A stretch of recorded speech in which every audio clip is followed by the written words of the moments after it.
धूमावती की पीली दीवारें क्या सिर्फ ईंट गारे का ढांचा थीं, या अनगिनत अनकही कहानियों, दबी हुई आहों और बुझे हुए सपनों का मौन संग्रहालय? शायद दोनों। कस्बे की उस सबसे पुरानी हवेली के पीतल के भारी दरवाजे के पीछे 20 साल की ली मेई अपनी उंगलियों से पीतल की एक अधूरी नक्काशी पर आखिरी दांव खेल रही थी। उसकी भूरी बड़ी आंखें एकाग्र थीं, जैसे वो बेजान धातु में अपनी आत्मा फूंक देना चाहती हो। हर चोट, हर घुमाव उसके अंदर के द्वंद्व का प्रतिबिंब था, कला की पुकार और पेट की आग। ली मेई का जन्म चीन के यूनान प्रांत के इसी कस्बे धूमावती में हुआ था, जो कभी अपने पीतल और कांसे के महीन काम के लिए पूरे सूबे में मशहूर था। उसके बाबा मास्टर लाओ चेन कस्बे के आखिरी बचे हुए महान कारीगरों में से एक थे, पर वक्त की मार और मशीनी माल की बाढ़ ने इस हुनर को लगभग निगल लिया था। लाओ चेन की खांसी अब उनके हथौड़े की चोट से ज्यादा सुनाई देती थी और घर का चूल्हा अक्सर ठंडा रहता था। छोटा भाई स्कूल जाता था और बूढ़ी माँ की आंखें हमेशा दरवाजे पर टिकी रहती, किसी चमत्कार की आस में। ली मेई ने अपने बाबा से ही यह हुनर सीखा था। उसकी उंगलियों में जादू था, ऐसा लोग कहते थे। वो पीतल पर सिर्फ फूल पत्तियां नहीं उकेरती थी, बल्कि उनमें जिंदगी भर देती थी। पर जिंदगी सिर्फ कला से नहीं चलती। घर का बढ़ता कर्ज, बाबा की दवाइयां और भाई की फीस, ये सब ली मेई के नाजुक कंधों पर आ पड़ा था। उसने अपनी पढ़ाई अधूरी छोड़ दी थी, अपने सपनों को एक संदूक में बंद कर दिया था, और अब बस एक ही धुन थी, परिवार को इस दलदल से निकालना। उसकी कलात्मक महत्वाकांक्षाएं और परिवार की जिम्मेदारियों के बीच का द्वंद्व उसे हर पल कचोटता रहता। वो अक्सर रात में जागती, अपने अधूरे डिजाइनों को देखती और सोचती, क्या उसकी कला सिर्फ एक शौक बनकर रह जाएगी? क्या वो कभी अपने बाबा का नाम रोशन नहीं कर पाएगी? इन सवालों का कोई जवाब नहीं था, सिवाय उस खामोशी के जो धूमावती की गलियों में पसरती जा रही थी। एक सुबह, जब सूरज की पहली किरणें अभी पीतल के बर्तनों पर अपनी चमक बिखेर ही रही थीं, कस्बे में एक नई हलचल हुई। एक सजी धजी गाड़ी आकर रुकी और उसमें से निकला एक अधेड़ उम्र का आदमी, विक्रम सेठ। उसके कपड़े कीमती थे और बातों में शहद की मिठास। उसने खुद को एक बड़े शहर शंघाई का व्यापारी बताया, जो धूमावती के भूले बिसरे हुनर को अंतर्राष्ट्रीय बाजार में पहुंचाना चाहता था। उसने कारीगरों की एक सभा बुलाई, उन्हें बड़े बड़े ऑर्डर और सुनहरे भविष्य के सपने दिखाए। ली मेई भी उस सभा में मौजूद थी, अपनी माँ के साथ। विक्रम सेठ की बातें किसी परी कथा जैसी लग रही थीं। जब सेठ की नजर ली मेई के बनाए एक पीतल के फूलदान पर पड़ी, तो उसकी आंखें चमक उठी। उसने ली मेई की कला की तारीफों के पुल बांध दिए। बेटी, उसने कहा, तुम्हारे हाथों में तो जादू है, धूमावती का नाम तुम ही रोशन करोगी। मैं तुम्हें शंघाई ले जाऊंगा, वहाँ तुम्हारी कला की सही कद्र होगी। एक बड़ी प्रदर्शनी में तुम्हारे काम को जगह मिलेगी, और फिर देखो पैसा कैसे बरसता है। ली मेई के लिए यह एक सपने जैसा था। शंघाई अंतर्राष्ट्रीय प्रदर्शनी, बाबा का इलाज, भाई की पढ़ाई, माँ के चेहरे पर मुस्कान, सब कुछ उसकी आंखों के सामने घूमने लगा। माँ थोड़ी सशंकित थीं, पर ली मेई की आंखों में चमक देखकर चुप रह गईं। बाबा ने भी दबी जुबान से हाँ कर दी, शायद इसलिए कि उन्हें अपनी बेटी की काबिलियत पर भरोसा था, या शायद इसलिए कि उनके पास कोई और चारा नहीं था। ली मेई ने हाँ कर दी। उसके अंदर एक अजीब सी घबराहट भी थी, अनजाने शहर का डर, पर उम्मीद की किरण उस डर पर भारी पड़ रही थी। उसने अपने सबसे अच्छे पीतल के काम और अपने औजारों को एक छोटे से बक्से में बंद किया। माँ ने आंखों में आंसू लिए उसे विदा किया, और बाबा ने उसके सिर पर हाथ फेरकर सिर्फ इतना कहा, अपना ध्यान रखना बेटी। शंघाई की पहली झलक किसी भूल भुलैया जैसी थी, ऊंची ऊंची इमारतें, दौड़ती भागती गाड़ियां और अनगिनत लोग। विक्रम सेठ उसे शहर के एक बाहरी इलाके में ले गया, जहां एक बड़ी सी पुरानी इमारत थी। ये हमारी वर्कशॉप है, उसने मुस्कुराते हुए कहा। यहाँ तुम और तुम्हारे जैसे कई कारीगर काम करेंगे। वर्कशॉप के अंदर का माहौल अजीब था। कई औरतें और मर्द चुपचाप अपने अपने काम में लगे थे। उनके चेहरों पर कोई भाव नहीं था। हवा में पीतल और केमिकल की मिली जुली गंध थी। ली मेई को एक छोटा सा कोना दे दिया गया। तुम्हें पहले कुछ सैंपल बनाने होंगे, सेठ ने कहा। फिर हम प्रदर्शनी की तैयारी करेंगे। दिन हफ्तों में बदलने लगे। ली मेई सुबह से रात तक काम करती, एक के बाद एक खूबसूरत नमूने तैयार करती। पर प्रदर्शनी का कोई जिक्र नहीं था। जब उसने सेठ से पूछा तो वो टालमटोल कर गया। उसे जो थोड़े बहुत पैसे दिए जाते थे वे इतने कम थे कि शंघाई जैसे शहर में गुजारा करना भी मुश्किल था। उसे धीरे धीरे एहसास होने लगा कि कुछ गड़बड़ है। उसके बनाए डिजाइनों की नकल करके सस्ते माल तैयार किए जा रहे थे और उन पर किसी और का नाम लगाया जा रहा था। उसे घर की याद सताने लगी। बाबा की खांसी, माँ का आंचल, भाई की बातें, सब कुछ एक धुंधली याद बनता जा रहा था। उसने कई बार विक्रम सेठ से घर लौटने की बात कही, पर हर बार उसे कोई न कोई बहाना बनाकर रोक दिया गया। उसकी आज़ादी छीन ली गई थी। वर्कशॉप के बाहर कड़ा पहरा रहता था। वो एक सुनहरे पिंजरे में कैद पंछी की तरह महसूस कर रही थी। एक दिन उसने वर्कशॉप के एक कोने में एक अधेड़ उम्र की महिला आंटी चेन को चुपचाप रोते हुए देखा। आंटी चेन भी धूमावती के पास के ही एक गांव से आई थीं, विक्रम सेठ के झांसे में आकर। ली मेई ने हिम्मत करके उनसे बात की। आंटी चेन ने जो बताया उसे सुनकर ली मेई के पैरों तले जमीन खिसक गई। विक्रम सेठ का एक पूरा नेटवर्क था जो गरीब और मजबूर कारीगरों को बड़े शहरों में लाकर उनका शोषण करता था। उनसे सस्ते में माल बनवाकर या उनके डिजाइनों को चुराकर वो मोटा मुनाफा कमाता था। विरोध करने वालों को धमकाया जाता था या उनके परिवारों को नुकसान पहुंचाने की धमकी दी जाती थी। ली मेई के अंदर का कलाकार अब एक विद्रोही बन चुका था। उसने तय कर लिया कि वो इस अन्याय को और बर्दाश्त नहीं करेगी। पर वो अकेली क्या कर सकती थी? उसके पास न पैसा था, न कोई जान पहचान। उसी दौरान वर्कशॉप के पास एक छोटा सा सामुदायिक केंद्र था, जहां कभी कभी कुछ स्वयंसेवक आते थे। एक दिन ली मेई की नज़र एक युवक पर पड़ी जो बच्चों को चित्रकारी सिखा रहा था। उसकी आंखों में एक अजीब सी शांति और करुणा थी। वो जियान ली था, एक स्थानीय एनजीओ कला सेतु का कार्यकर्ता, जो शोषित और हाशिए पर पड़े कलाकारों की मदद करता था। ली मेई ने कई दिनों तक जियान को दूर से देखा। फिर एक दिन जब विक्रम सेठ शहर से बाहर गया हुआ था और वर्कशॉप में थोड़ी धीर थी, ली मेई हिम्मत करके सामुदायिक केंद्र पहुंची। उसने जियान को अपनी और बाकी कारीगरों की कहानी बताई। जियान ने ध्यान से सब कुछ सुना। उसकी आंखों में गुस्सा और सहानुभूति दोनों थे। तुम्हें डरने की जरूरत नहीं है, ली मेई, जियान ने कहा। हम तुम्हारी मदद करेंगे, पर तुम्हें भी हमारा साथ देना होगा। क्या तुम विक्रम सेठ के खिलाफ सबूत जुटाने में हमारी मदद कर सकती हो? ली मेई के लिए यह एक बड़ा फैसला था। इसमें खतरा था। अगर वो पकड़ी गई तो न जाने उसका क्या हश्र होगा।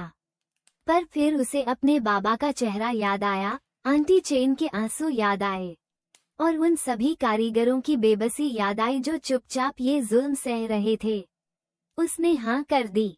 जियान ने उसे कुछ तरीके बताए, कैसे वर्कशॉप के अंदर की तस्वीरें लेनी है, कैसे सेठ की बातचीत को रिकॉर्ड करना है, कैसे उसके नकली माल के गोदाम का पता लगाना है।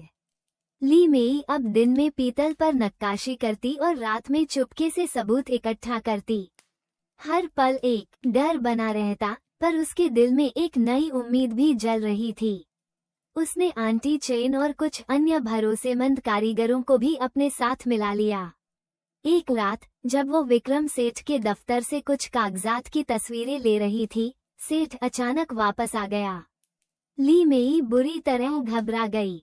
उसने जल्दी से कागजात वापस रखे और छिपने की कोशिश की, पर सेठ ने उसे देख लिया।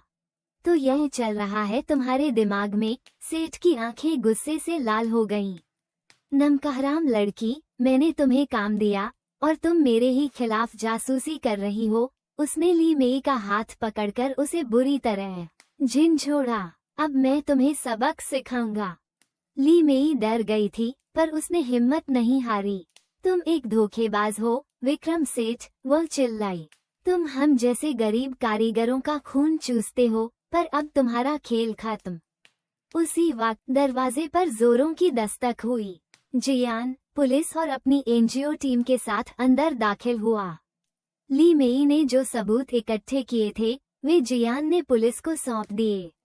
विक्रम सेठ और उसके कुछ साथी रंगे हाथों पकड़े गए। वर्कशॉप के बाकी कारीगरों को भी आजाद करा लिया गया। ये सब इतना अचानक हुआ कि ली मेई को कुछ देर तक यकीन ही नहीं हुआ कि वो आजाद है। उसके हाथ कांप रहे थे और आंखों से आंसू बह रहे थे, डर के, राहत के और शायद एक अनजाने भविष्य की चिंता के। विक्रम सेठ और उसके नेटवर्क पर कानूनी कार्रवाई शुरू हो गई। ली मेई मुख्य गवाह थी। उसे कई बार धमकियां भी मिली, पर जियान और कला सेतु ने उसे पूरी सुरक्षा दी। धूमावती में उसके परिवार को भी सुरक्षित स्थान पर पहुंचा दिया गया था। मुकदमा कई महीनों तक चला। ली मेई को बार बार उन भयानक दिनों को याद करना पड़ता था, पर वो डटी रही। उसे पता था कि यह लड़ाई सिर्फ उसकी नहीं, बल्कि उन सभी शोषित कारीगरों की है जो कभी आवाज उठाने की हिम्मत नहीं कर पाए। आखिरकार फैसला आया। विक्रम सेठ और उसके कई साथियों को सजा हुई। यह एक बड़ी जीत थी, न सिर्फ ली मेई के लिए, बल्कि कला और न्याय के लिए भी। ली मेई अब आजाद थी, पर उसके सामने एक नया सवाल था। अब आगे क्या? क्या वो धूमावती लौट जाए, जहां उसका परिवार उसका इंतजार कर रहा था, या शंघाई में रहकर अपने हुनर को एक नई पहचान दे, या फिर जियान के साथ मिलकर कला सेतु के लिए काम करे और अपने जैसी दूसरी शोषित महिलाओं और कारीगरों की मदद करे। उसके मन में एक द्वंद्व चल रहा था। एक तरफ परिवार की ममता थी, अपने कस्बे की मिट्टी की खुशबू थी। दूसरी तरफ एक नया रास्ता था, एक नया मकसद था। उसने शंघाई में जो कुछ देखा और सहा था, उसने उसे बदल दिया था। वो अब सिर्फ एक कलाकार नहीं थी, बल्कि एक योद्धा बन चुकी थी। जियान ने उसे कोई सलाह नहीं दी, बस इतना कहा, ली मेई, ये तुम्हारा जीवन है और फैसला भी तुम्हारा ही होना चाहिए। तुम जो भी करोगी, मैं तुम्हारे साथ हूँ। ली मेई ने कई रातें जागकर सोची। उसने अपने बाबा से बात की, अपनी माँ से सलाह ली। अंत में उसने एक फैसला किया, एक ऐसा फैसला जो शायद मुश्किल था, पर उसके दिल की आवाज थी। उसने जियान से कहा, मैं धूमावती लौटूंगी। जियान की आंखों में एक पल के लिए हैरानी झलकी, फिर एक समझदारी भरी मुस्कान आ गई। पर मैं वहाँ चुपचाप नहीं बैठूंगी, ली मेई ने आगे कहा। मैं वहाँ के कारीगरों को इकट्ठा करूंगी। हम अपनी एक सहकारी संस्था बनाएंगे। हम विक्रम सेठ जैसे बिचौलियों का शिकार नहीं बनेंगे। हम अपनी कला को खुद बाजार तक ले जाएंगे, अपनी शर्तों पर। और हाँ, मैं कला सेतु के साथ भी जुड़ी रहूंगी। धूमावती कला सेतु की एक शाखा बन सकता है, जो यूनान के दूर दराज के कारीगरों तक पहुंचेगा। जियान ली मेई को देखता रह गया। उसकी आवाज में एक नया आत्मविश्वास था, उसकी आंखों में एक नई चमक। वो जानता था कि ली मेई ने सही फैसला किया है। धूमावती लौटना आसान नहीं था। कस्बे के लोग तरह तरह की बातें बना रहे थे। कुछ लोग उसे शक की निगाह से देखते थे, तो कुछ सहानुभूति जताते थे। पर ली मेई ने किसी की परवाह नहीं की। उसके बाबा और माँ ने उसका पूरा साथ दिया। उसने सबसे पहले आंटी चेन और उन कारीगरों से संपर्क किया जो शंघाई से लौटे थे। धीरे धीरे और भी लोग उससे जुड़ते गए। उन्होंने धूमावती हस्तकला सहकारी समिति की नींव रखी। शुरुआती मुश्किलें बहुत थीं, पैसे की कमी, बाजार की समझ न होना, सरकारी अफसरों की उदासीनता। पर ली मेई ने हार नहीं मानी। जियान और कला सेतु ने उनकी पूरी मदद की, कानूनी सलाह, डिजाइन में सुधार और बाजार तक पहुंच बनाने में। ली मेई ने अपनी पीतल की नक्काशी में नए प्रयोग किए, पारंपरिक डिजाइनों को आधुनिक रूप दिया। उसके बनाए उत्पाद अपनी गुणवत्ता और मौलिकता के कारण धीरे धीरे पहचान बनाने लगे। उन्होंने कस्बे की पुरानी वीरान पड़ी हवेली धूमावती को ही अपना केंद्र बनाया। उसकी पीली दीवारें अब नए सपनों से सजने लगी थीं। हथौड़ों की चोट और कारीगरों की हंसी अब लाओ चेन की खांसी से ज्यादा सुनाई देती थी। एक दिन जब ली मेई हवेली के आंगन में बैठी कारीगरों को कुछ नए डिजाइन समझा रही थी, जियान वहां आया। उसके हाथ में एक लिफाफा था। ये तुम्हारे लिए है, ली मेई, उसने मुस्कुराते हुए कहा। लिफाफे में बीजिंग में होने वाले एक प्रतिष्ठित राष्ट्रीय हस्तशिल्प मेले में धूमावती हस्तकला सहकारी समिति को आमंत्रित करने का पत्र था। यह उनकी पहली बड़ी सफलता थी। ली मेई की आंखों में आंसू आ गए। ये सिर्फ एक निमंत्रण पत्र नहीं था, बल्कि उसके संघर्ष, उसकी कला और उसके समुदाय के विश्वास की जीत का प्रमाण था। उसने ऊपर देखा, सूरज की किरणें पीतल के चमकते बर्तनों पर पड़कर एक सुनहरी आभा बिखेर रही थी, ठीक वैसे ही जैसे उसने कभी सपना देखा था। बीजिंग का मेला एक शानदार अनुभव था। धूमावती के कारीगरों द्वारा बनाए गए पीतल के उत्पादों को बहुत सराहा गया। उन्हें कई बड़े ऑर्डर मिले, न सिर्फ चीन से बल्कि विदेशों से भी। ली मेई ने मेले में एक भाषण भी दिया, जिसमें उसने अपनी यात्रा, अपने संघर्ष और अपने समुदाय के कारीगरों की अदम्य भावना के बारे में बताया। उसकी कहानी ने कई लोगों को प्रेरित किया। मेले से लौटकर धूमावती में उनका जोरदार स्वागत हुआ। अब कस्बे के लोगों की आंखों में शक नहीं, बल्कि गर्व और सम्मान था। लाओ चेन अब पहले से ज्यादा स्वस्थ महसूस करते थे। उनकी आंखों में अपनी बेटी के लिए एक नई चमक थी।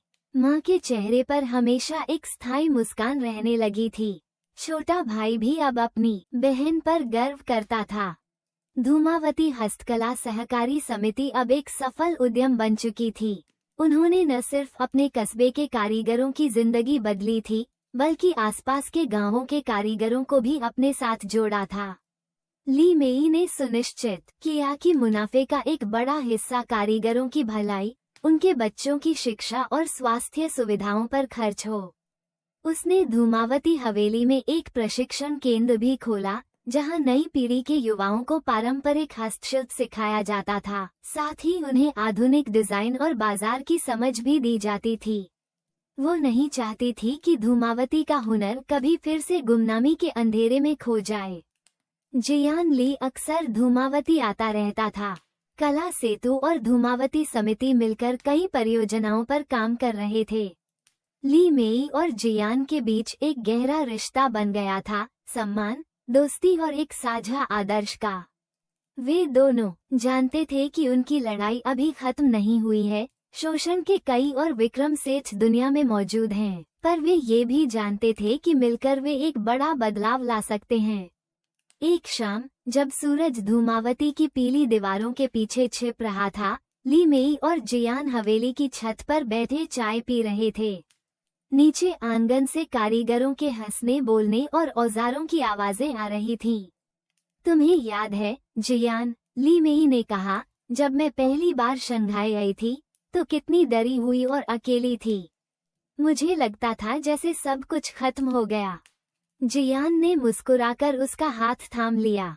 पर तुमने हार नहीं मानी, ली मेई। तुमने न सिर्फ खुद को बचाया, बल्कि औरों के लिए भी एक रास्ता बनाया।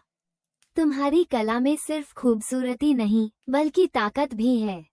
ली मेई ने अपनी उंगलियों को देखा, वे उंगलियां जिन्होंने पीतल को तराशकर सपने गढ़े थे, जिन्होंने अन्याय के खिलाफ आवाज उठाई थी और जिन्होंने एक पूरे समुदाय को उम्मीद की नई रोशनी दिखाई थी।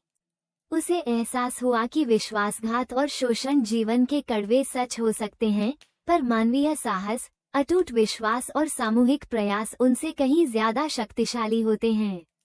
और कभी कभी सबसे अप्रत्याशित कोनों से मिली मदद और खुद पर यकीन करने की हिम्मत ही हमें उन नैतिक दुविधाओं से निकालकर एक सार्थक भविष्य की ओर ले जाती है। धूमावती की पीली दीवारें अब सिर्फ एक ढांचा नहीं थीं, वे एक जीवंत सपने का प्रतीक थीं, एक ऐसा सपना जिसे ली मेई और उसके साथियों ने अपने हुनर, अपनी हिम्मत और अपनी इंसानियत से सींचा था। और यह सपना अब पीतल की तरह चमक रहा था, दूर दूर तक अपनी रोशनी बिखेर रहा था। कहानी का अंत किसी परी कथा जैसा नहीं था, जहां सब कुछ हमेशा के लिए ठीक हो जाता है। चुनौतियां अभी भी थीं, नई और पुरानी, पर अब ली मेई और धूमावती के लोगों के पास उनसे लड़ने का हौसला था और एक दूसरे का साथ था। और शायद यही सबसे बड़ी जीत थी। ली मेई की सहकारी समिति ने स्थानीय सरकार और कुछ अंतर्राष्ट्रीय संगठनों का ध्यान भी आकर्षित किया। उन्हें अपने उत्पादों की गुणवत्ता और नैतिक उत्पादन प्रक्रियाओं के लिए कई पुरस्कार मिले। धूमावती अब सिर्फ एक कस्बा नहीं, बल्कि पारंपरिक कला और महिला सशक्तिकरण का एक मॉडल बन गया था। लेकिन सफलता के साथ नई चुनौतियां भी आईं।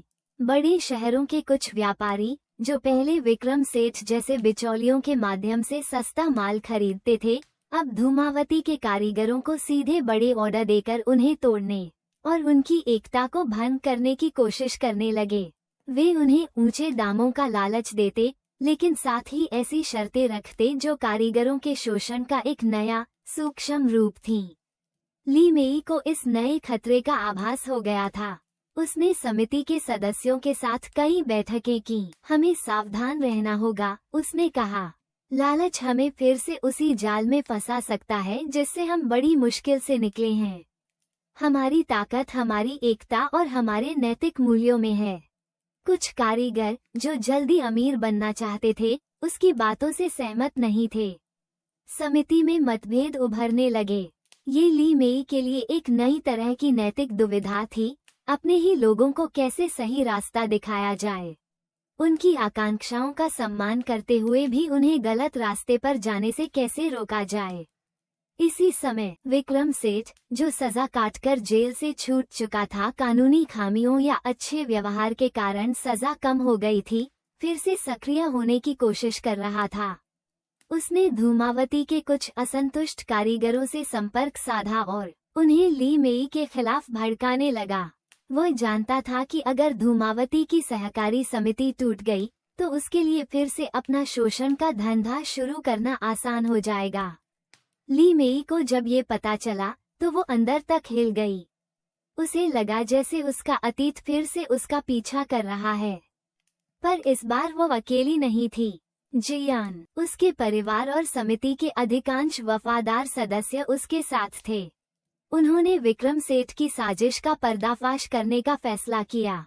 यह आसान नहीं था, क्योंकि सेठ अब ज्यादा चालाक हो गया था और पर्दे के पीछे से काम कर रहा था। पर ली मेई और जियान ने हिम्मत नहीं हारी। उन्होंने उन असंतुष्ट कारीगरों से बात की, उन्हें सेठ के पिछले कारनामों की याद दिलाई और उन्हें समझाया कि कैसे वे फिर से उसके जाल में फंस रहे हैं। कुछ कारीगर समझ गए और वापस समिति में लौट आए, पर कुछ अभी भी सेठ के प्रभाव में थे। मामला तब और बिगड़ गया जब सेठ के गुंडों ने समिति के एक सदस्य पर हमला कर दिया, जो सेठ के खिलाफ सबूत इकट्ठा कर रहा था। अब ये सिर्फ व्यापारिक प्रतिस्पर्धा या मतभेद का मामला नहीं रहा था, यह न्याय और अन्याय की सीधी लड़ाई बन गई थी। ली मेई ने फैसला किया कि वो चुप नहीं बैठेगी। उसने पुलिस में शिकायत दर्ज कराई और मीडिया के सामने विक्रम सेठ की गतिविधियों का खुलासा करने का फैसला किया। यह एक खतरनाक कदम था। सेठ के संपर्क ऊंचे थे और वो किसी भी हद तक जा सकता था। पर ली मेई जानती थी कि अगर आज वो डर गई, तो कल फिर कोई और विक्रम सेठ पैदा हो जाएगा। जियान ने उसकी पूरी मदद की। कला सेतु ने अपने कानूनी और मीडिया संपर्कों का इस्तेमाल किया। जल्द ही यह मामला राष्ट्रीय स्तर पर सुर्खियों में आ गया। देश भर से कारीगरों और सामाजिक संगठनों ने धूमावती समिति का समर्थन किया। विक्रम सेठ पर दबाव बढ़ने लगा। उसके पुराने मामले फिर से खुल गए। सरकार को भी इस मामले में हस्तक्षेप करना पड़ा। अंततः विक्रम सेठ और उसके कई नए साथियों को फिर से गिरफ्तार कर लिया गया, इस बार ज्यादा गंभीर आरोपों के साथ। ये धूमावती के लिए एक और बड़ी जीत थी, पर इस जीत की कीमत भी चुकानी पड़ी थी। समिति के कुछ सदस्य घायल हुए थे और कस्बे में कुछ समय के लिए डर का माहौल बन गया था। इस घटना ने ली मेई को और भी मजबूत बना दिया। उसे समझ में आ गया था कि शोषण के खिलाफ लड़ाई एक निरंतर प्रक्रिया है। ये सिर्फ एक व्यक्ति या एक संस्था को हराने तक सीमित नहीं है, बल्कि पूरे व्यवस्था को बदलने की लड़ाई है। इसके बाद ली मेई ने धूमावती हस्तकला सहकारी समिति के काम को और भी व्यापक बनाया। उन्होंने न सिर्फ उत्पादों की गुणवत्ता और विपणन पर ध्यान दिया, बल्कि कारीगरों के बच्चों के लिए बेहतर शिक्षा, स्वास्थ्य बीमा और कौशल विकास के लिए भी कई कार्यक्रम शुरू किए। उन्होंने अन्य राज्यों के हस्तशिल्प समुदायों के साथ भी संपर्क स्थापित किया और उन्हें अपने अनुभव साझा किए, ताकि वे भी शोषण से बच सकें और आत्मनिर्भर बन सकें। धूमावती हवेली अब सिर्फ एक उत्पादन केंद्र नहीं, बल्कि एक प्रेरणा केंद्र बन चुकी थी। देश विदेश से लोग वहां आते थे, ली मेई की कहानी सुनते थे और पारंपरिक कला के पुनरुत्थान और सामुदायिक सशक्तिकरण के इस अनूठे मॉडल को देखते थे। ली मेई अक्सर अपने बाबा मास्टर लाओ चेन के पास बैठती, जो अब काफी बूढ़े हो चुके थे, पर उनकी आंखों में संतोष और गर्व की चमक थी। तुमने वह कर दिखाया बेटी, वे कहते, जो मैं कभी नहीं कर पाया। तुमने न सिर्फ हमारे हुनर को बचाया, बल्कि उसे एक नई पहचान दी, एक नया सम्मान दिया। जियान ली भी अब अपना ज्यादातर समय धूमावती में ही बिताता था। कला सेतु का मुख्यालय भी धूमावती के पास ही एक छोटे शहर में स्थानांतरित हो गया था, ताकि वे जमीनी स्तर पर और भी प्रभावी ढंग से काम कर सकें। ली मेई और जियान का रिश्ता अब दोस्ती और साझेदारी से आगे बढ़कर एक गहरे स्नेह और आपसी समर्पण में बदल चुका था। वे जानते थे कि उनका जीवन एक दूसरे के बिना अधूरा है। एक दिन जब धूमावती में वसंत का उत्सव मनाया जा रहा था और पूरी हवेली फूलों और रोशनी से सजी हुई थी, जियान ने ली मेई के सामने शादी का प्रस्ताव रखा। यह कोई औपचारिक प्रस्ताव नहीं था, बल्कि दो दिलों की खामोश सहमति थी जो लंबे समय से एक दूसरे के लिए धड़क रहे थे। ली मेई ने मुस्कुराकर हाँ कर दी। उसकी आंखों में खुशी के आंसू थे। उसे लगा जैसे जीवन ने उसे वो सब कुछ लौटा दिया है जो कभी उससे छिन गया था, प्यार, सम्मान और अपने सपनों को जीने का अवसर।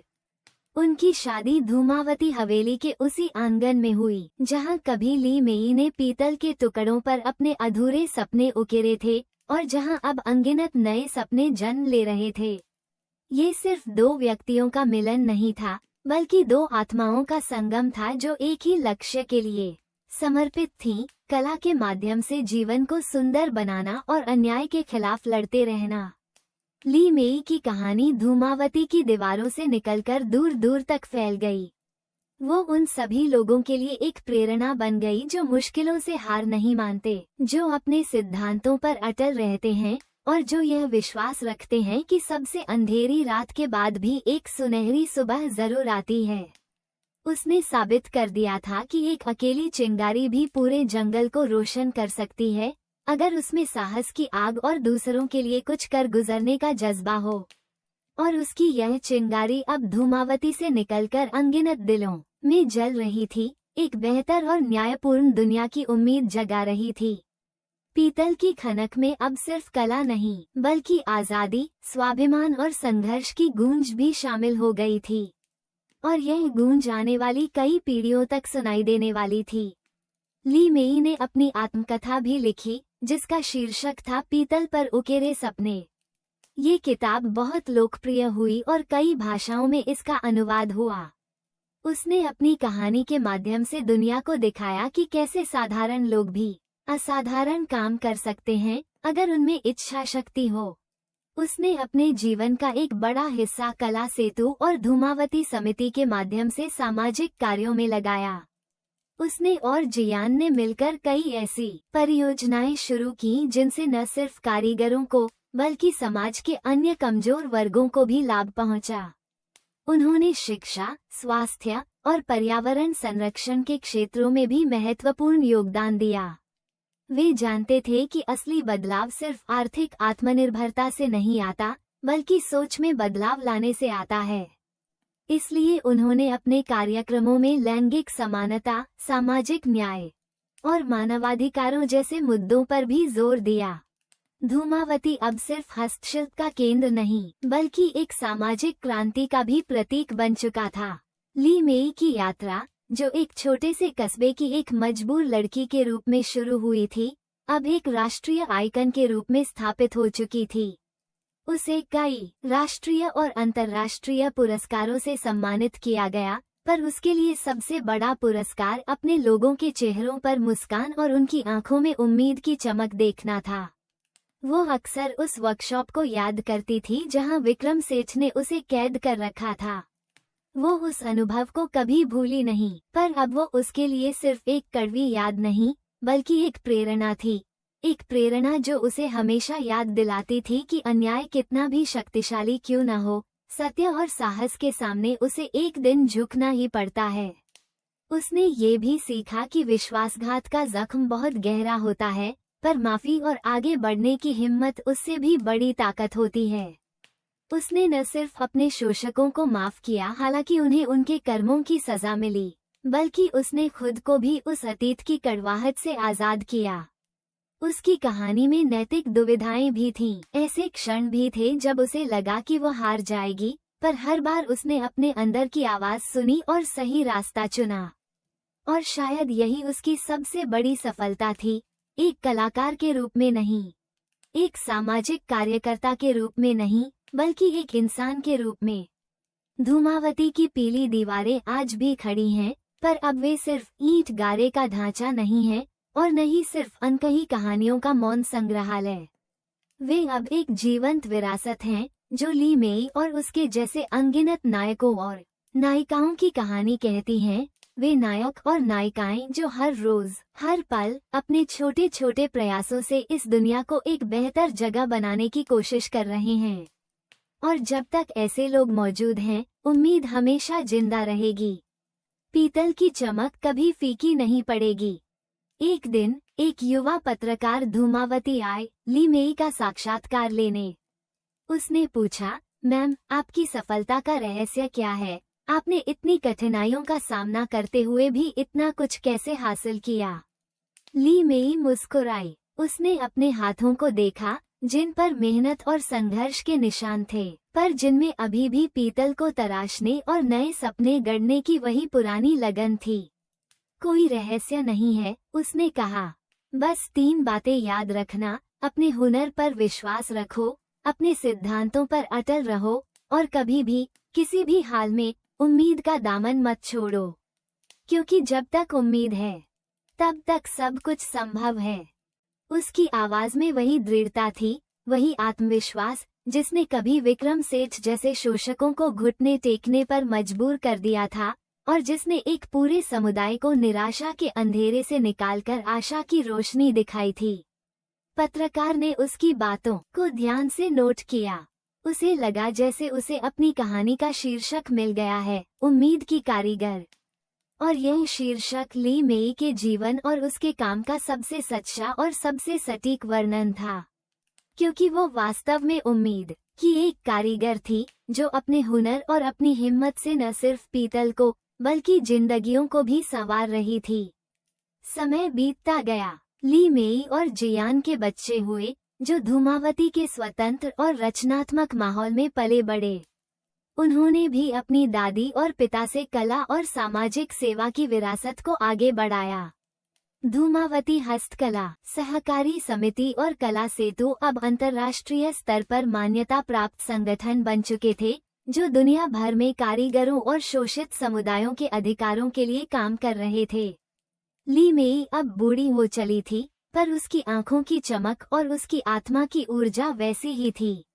वो अब भी हर रोज धूमावती हवेली जाती, युवा कारीगरों को मार्गदर्शन देती और अपने अनुभव साझा करती।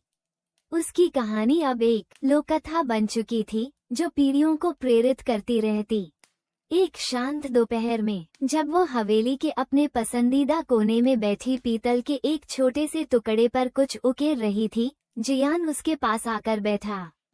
दोनों ने चुपचाप एक दूसरे का हाथ थाम लिया, जैसे वे अपने जीवन भर के सफर को एक मौन संवाद में समेट रहे हों। बाहर धूमावती की गलियों में बच्चों के खेलने की आवाजें आ रही थीं। पीतल के औजारों की खनक और कारीगरों के गीत हवा में घुल रहे थे। यह वही धूमावती था, पर अब यह निराशा और गरीबी का कस्बा नहीं, बल्कि आशा, समृद्धि और स्वाभिमान का प्रतीक था। ली मेई ने अपनी नक्काशी पूरी की। एक छोटा सा उड़ता हुआ पंछी, आजादी और असीम संभावनाओं का प्रतीक। उसने उसे जियान के हाथ में रख दिया। ये हमारे सफर की कहानी है, उसने धीरे से कहा। एक कहानी जो कभी खत्म नहीं होगी। जियान ने उस पंछी को अपनी आंखों से लगाया। वो जानता था कि ली मेई सही कह रही है। उनकी कहानी और धूमावती की कहानी हमेशा जिंदा रहेगी, क्योंकि यह सिर्फ कुछ व्यक्तियों की कहानी नहीं, बल्कि मानवीय भावना की अदम्य शक्ति, न्याय के लिए संघर्ष और एक बेहतर दुनिया बनाने के अटूट सपने की कहानी है। और जब सूरज धूमावती की पीली दीवारों पर अपनी आखिरी किरणें बिखेर रहा था, तो ऐसा लगा जैसे वे दीवारें भी मुस्कुरा रही हों, उस शाश्वत कहानी को अपने सीने में समेटे हुए, जो पीतल की तरह चमकती थी और हमेशा चमकती रहेगी।